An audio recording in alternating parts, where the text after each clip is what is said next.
Hey guys, just finished a buyer's final walkthrough for the purchase of their new home, and I figured it's a great opportunity to take a time out and explain to you guys what a final walkthrough is and what significance does it even have on the purchase of your new home or the sale of your old home.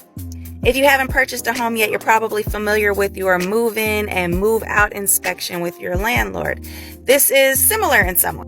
But the one thing I want to note right up front that many buyers get wrong is a final walkthrough is not a contingency of your purchase. So you cannot decide that you're going to walk away free and clear with no penalties if you see something at the final walkthrough that you don't like. So that's an important thing to know right up front. In most states, when you're purchasing a home, you have a right to walk through that home just before the close of your purchase, usually somewhere within the last week, 5 to 7 days before the home closes. And what you're checking on is this home still in the same condition that it was in when I agreed to purchase it, or whenever your contract states it needs to be in the same condition as.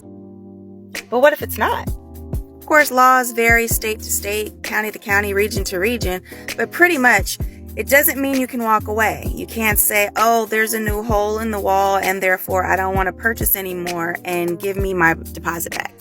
It may mean that you see some damage and you want to negotiate with the seller, but it doesn't mean that the seller has to negotiate back.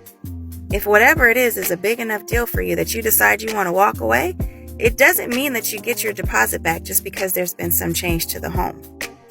It also doesn't mean that you don't, but if there's some argument here, it does mean that there's probably litigation in your future.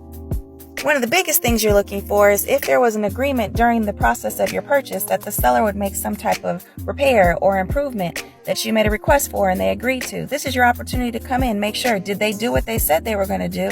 And you have about that last week left to work with them to make sure it gets done. And if it doesn't, work with them to get a credit back for what they didn't do.